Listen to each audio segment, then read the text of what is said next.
Ciao, oggi ti propongo il panettone semplice con impasto unico. In questo panettone andrò ad aggiungere delle gocce di cioccolato, quindi ti farò vedere come inserire le gocce di cioccolato senza che si vadano a sciogliere nell'impasto. Trovi gli ingredienti, come sempre, nell'info box sotto il video e nel blog. Per prima cosa preparo il mix aromatico con la scorza di 2 arance non trattate. Uso degli aromi naturali così il panettone sarà molto profumato. Aggiungo anche la scorza di un limone non trattato. Metto le scorze all'interno di un barattolino.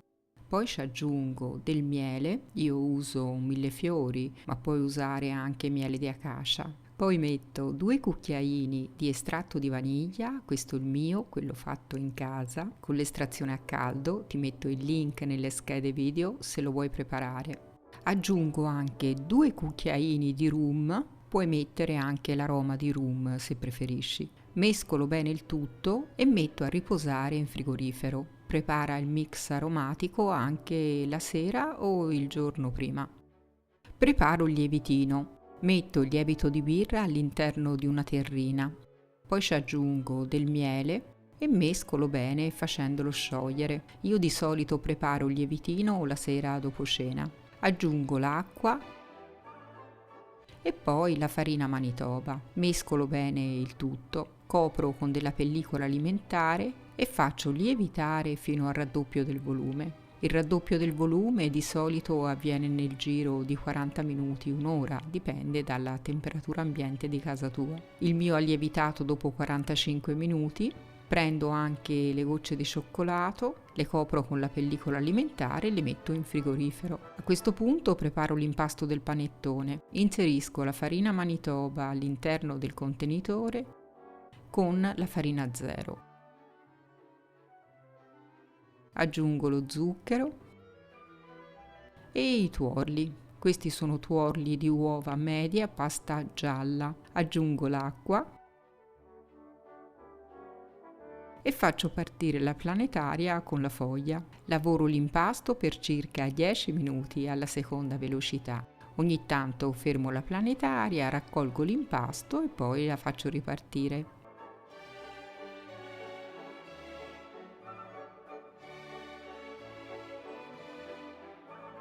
Quando mi rendo conto che l'impasto inizia a essere elastico, sostituisco la foglia con il gancio.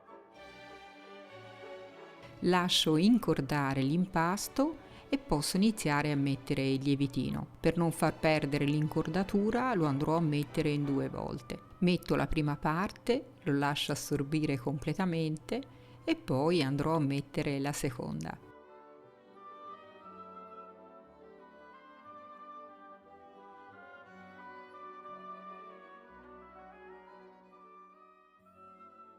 Ogni tanto fermo la planetaria e raccolgo l'impasto che si è depositato sulle pareti del contenitore e poi riprendo ad incordare.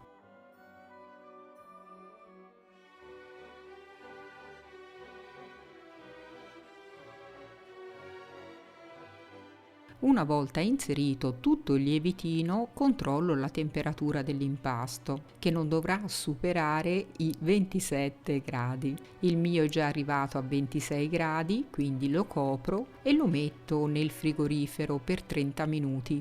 Dopo 30 minuti di riposo si è abbassata la temperatura dell'impasto e, come puoi vedere, ha ripreso ad incordare alla perfezione. Posso inserire gli aromi. Andrò a metterne un cucchiaino alla volta, fino a metterlo tutto.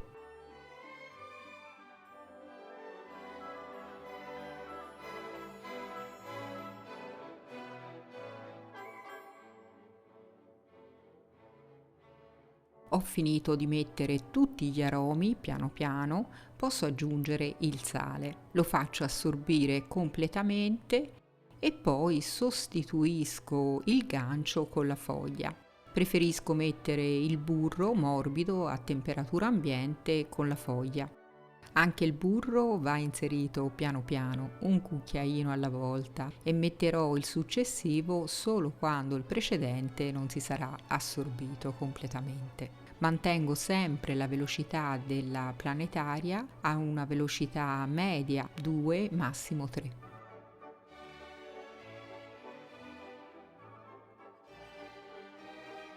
Ho finito di integrare anche tutto il burro. A questo punto controllo l'elasticità del mio impasto, rimettendo il gancio. Come puoi vedere, l'impasto, anche se è rilassato sul fondo della planetaria, si va ad attaccare al gancio, quindi significa che ha raggiunto una buona elasticità. La maglia glutinica si è formata e posso gestire l'impasto con semplicità anche se molto idratato. Adesso faccio la prova del 9, controllo se si è formato il velo. Ecco, come puoi vedere è elastico, l'impasto non si strappa, quindi è pronto. Imburro il piano di lavoro e ci distribuisco l'impasto. Poi mi ungo le mani con il burro e faccio qualche giro di pieghe. Lo sollevo e lo lascio ricadere. Come puoi vedere, si gestisce alla perfezione. Dopo aver fatto le pieghe, formo un panetto e lo lascio rilassare sul piano di lavoro per circa 30 minuti. Dopo 30 minuti di riposo mi assicuro che il piano di lavoro sia ben imburrato e poi inizio a tirare l'impasto con delicatezza fino ad allargarlo completamente. Formo una sfoglia abbastanza sottile e poi posso iniziare ad inserire le gocce di cioccolato ben fredde di frigorifero. Poi piego l'impasto e metto le successive gocce di cioccolato a strati piegando l'impasto. In questo modo le gocce di cioccolato rimarranno intatte senza sciogliersi nell'impasto.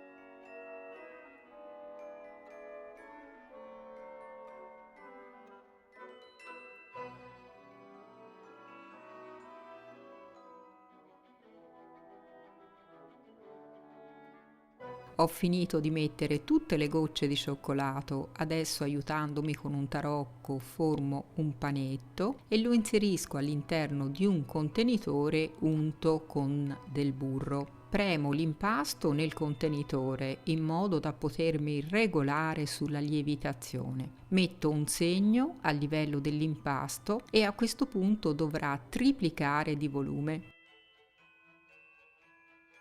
Il mio impasto nel giro di 8 ore ha triplicato di volume ad una temperatura ambiente di 20 gradi. Imburro bene il piano di lavoro e ci lascio cadere l'impasto del mio panettone.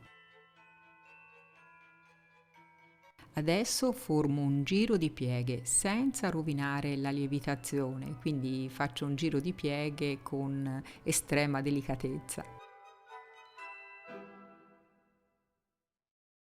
Poi formo un panetto, sempre con delicatezza senza rovinare la lievitazione. Adesso prendo il panetto e lo sistemo all'interno del pirottino per panettone.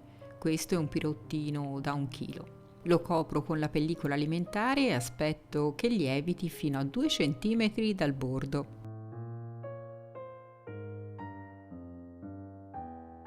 Dopo 4 ore il panettone è pronto, tolgo la pellicola trasparente e pratico un taglio a croce sulla superficie.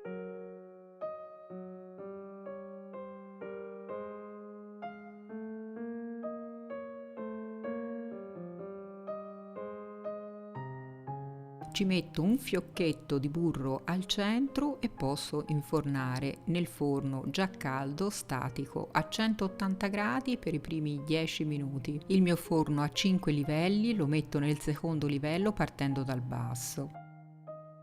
Trascorsi 10 minuti abbasso il forno a 165 gradi e procedo alla cottura per altri 40 minuti.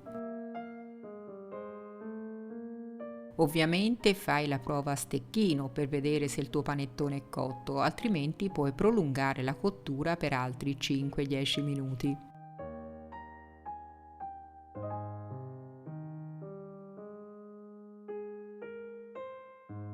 A cottura ultimata infilza il panettone con uno spillone per panettone oppure con degli spiedini di legno e capovolgilo subito. In tal modo eviterà di collassare al centro, mantenendo tutta la sofficità e l'alveolatura della lievitazione. Coprilo bene con un canovaccio e tienilo a testa in giù perlomeno per 12 ore. In famiglia non abbiamo resistito e dopo 4 ore ce lo siamo mangiato, ma non prendeteci come esempio, mi raccomando. L'ideale è tenerlo perlomeno una giornata all'interno del sacchetto per alimenti, eventualmente sanifica il sacchetto per alimenti con dell'alcol alimentare. Con il riposo tutti gli aromi che abbiamo messo all'interno del panettone saranno più intensi. È un panettone senza conservanti, fatto in casa, quindi ti consiglio di consumarlo magari entro una settimana, 10 giorni, di non andare oltre e tienilo sempre chiuso nell'apposito sacchetto per alimenti. Io nel frattempo mi gusto questo meraviglioso panettone. Come puoi vedere, il risultato è eccellente nonostante sia un panettone con un unico impasto.